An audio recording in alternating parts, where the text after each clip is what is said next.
been here for 9. Coming from whereabouts? I came from. It was cold, but the vegetation was very interesting. It was great. It was grassy woodlands.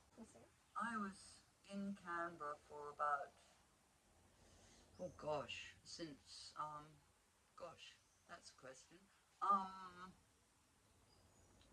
20 years. Wow. At least, yes. Wow. So you watched your kids growing up there then, really? Oh, absolutely, yes. And it was a very easy place then. And why the move to Kuranda then after 20 years? Or well, because my eldest boy, he joined the Navy in Cairns. So we decided after spending 4 years in Kenya that we would like to go up to the tropics. So we bought this house up here, and we bought it by auction, which was all incredibly exciting. I'm a sort of an ocean person, I guess, but because of all the conservation, I guess, up here, the tropical rainforest area in Australia is just tiny. Okay. It's just up the coast, just a tiny bit. It goes up to the Daintree. It's 1,200 kilometers, I think. Is that here and the Daintree? I think so, yes. Wow. Which isn't actually all that much, and we've got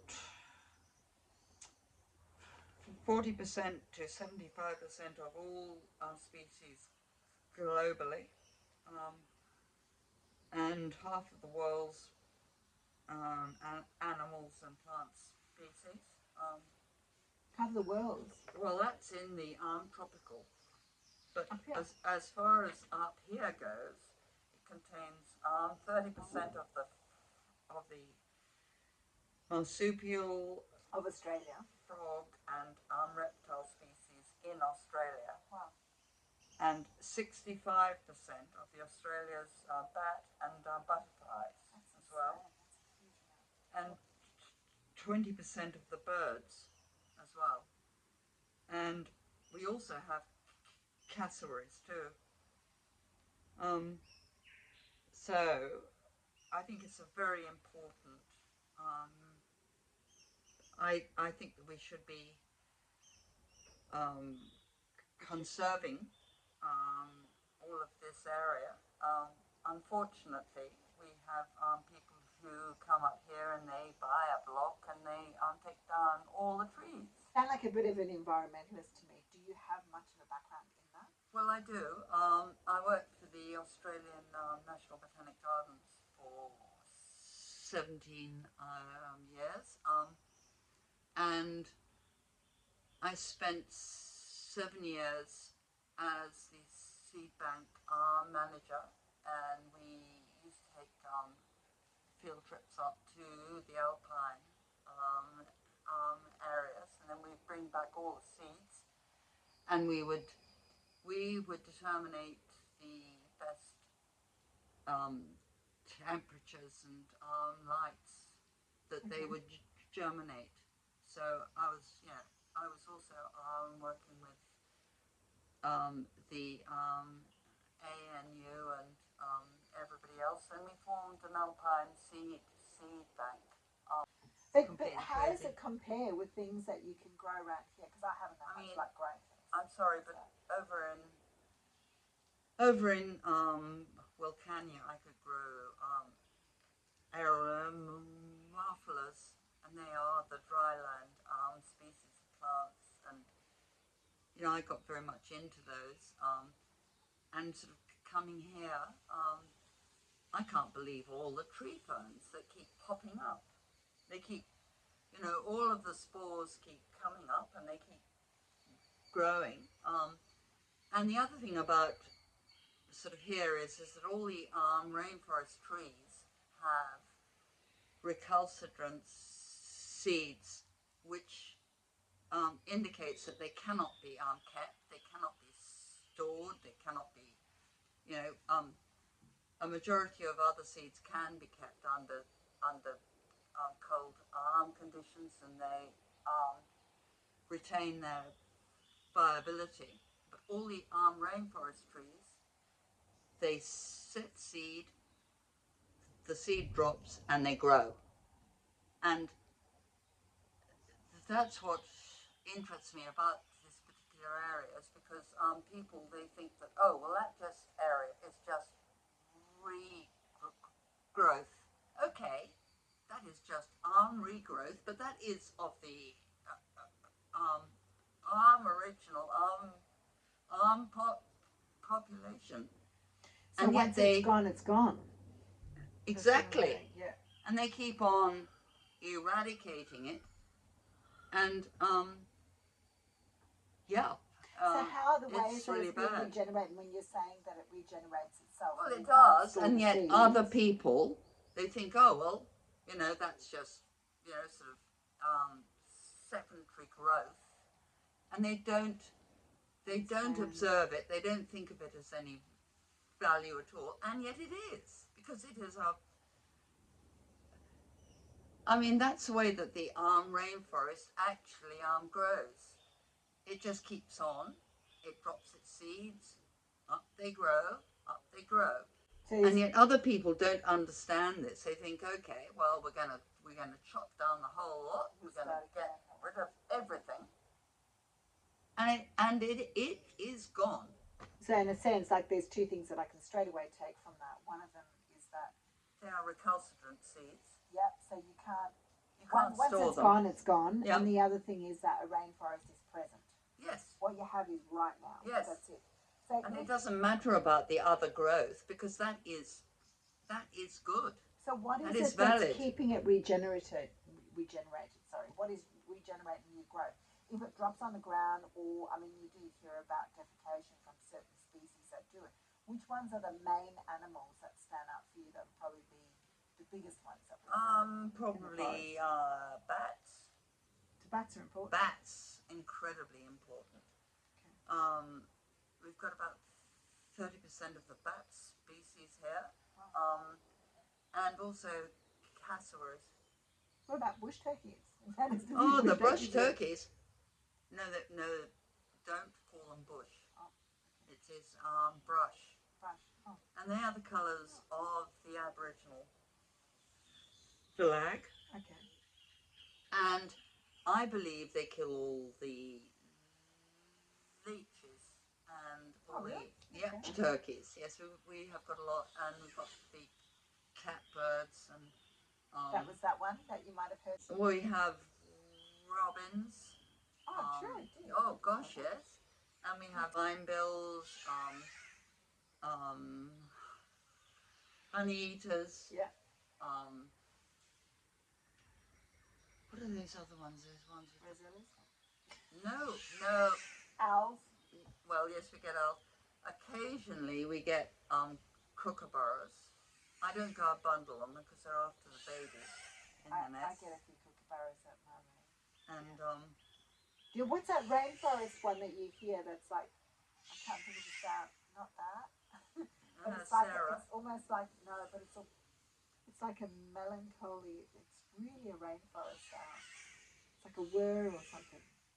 That's probably the yellow-footed scrubfowl.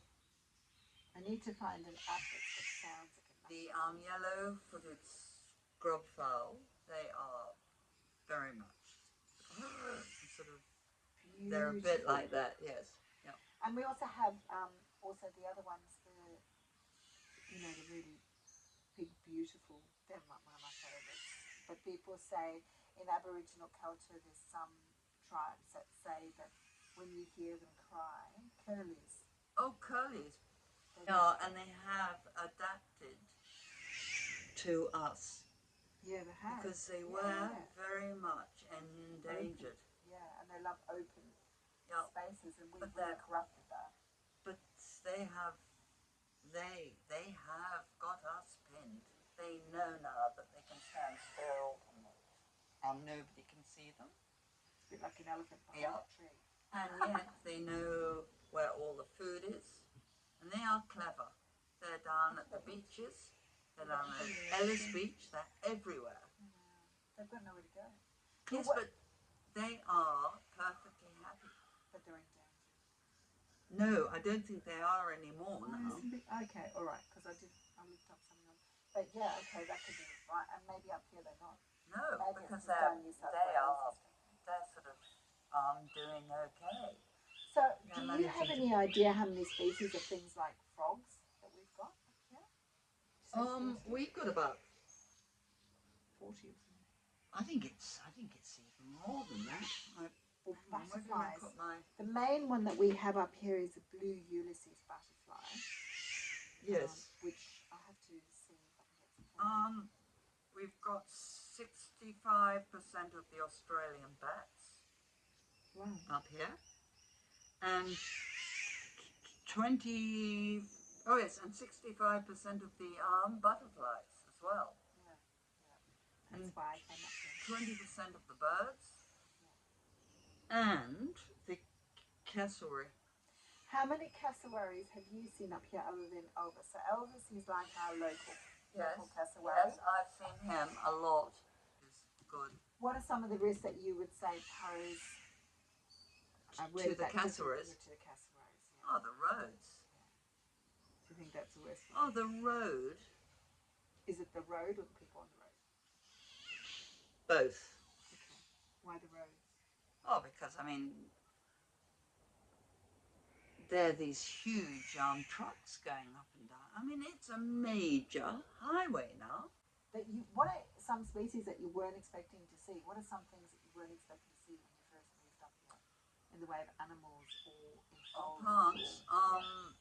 The tree ferns, I couldn't believe how fast they could grow. And I mean, all the plant species. I mean, everything grows so fast. It's just absolutely amazing. That's in winter, in summer. But I am fascinated by all the insects and the geckos inside the house. You know, I had my grandson over from Denmark, and he was horrified because he looked up at the wall and there was a gecko that was sort of crawling up the thing, and he just about freaked. And the spiders. It's a crocodile. And the spiders and just all the insect life and the birds, you know, it's just absolutely amazing. Yes, but I have to say that inside the house, all the mold and the dust is just incredible. Is that just in the rainy season? I think it's probably after the rainy season. Yeah. The heat. Yeah. So it brings it out. Yes, it gets incredibly hot up here and have you seen and humid. Many snakes here? I haven't seen any. You just see their skins. See, if you've got them, that couldn't eat the dogs. So the dogs are a bit big. But if you see I had them, chooks. don't you normally, if you see snakes, then there must be mice or rats? Yes, but they're everywhere. Do you have many rats here? Yes. What sort of rats? Or is there We such have, a thing as worrying about species? We don't. We've got a big rat coming through right now. Oh, there's a great big rat now coming now. Hello. Hello, Indy rat. That's Indy. Hello. Yes, I've got to get your supper. We have white-tailed rats that tend to get into our cars. And what do they do? And they eat all the wires. Oh, so it's like cleaning their teeth. Oh, yes. And you have to put in mothballs. And here comes another one. Hello. This is Papaya. Pop. Hello, baby. Hello. He likes you. Hello. Oh, gosh, and here comes Molly. This is Well. So they don't chase anything outside. It doesn't matter with having 3 dogs. The rats are still coming to It's all the council. They've got a party. They're all okay. So with the rats that are chewing up the cars, is that all rats or is that just... No, it's just the white-tailed. White-tailed. So they're protected species. And they are protected species, but they go and eat your... Why are they protected? I have no idea. No idea at all. But they are. But we also get inside our house to get these extremely cute things called antechinus, which Adrian keeps saying are the natives. So he catches them just. He doesn't put enough peanut butter in because he's so mean. He only puts a tiny bit in. So but are they protected as well? Yes. Yeah, white-tailed and they're protected. And the antichinuses, but the antichinuses look to me just like great big mice. Yeah. How big are they? Actually, Well, they're about that big, and they've got a tail about that big, and they've got that's great what big I eyes. saw.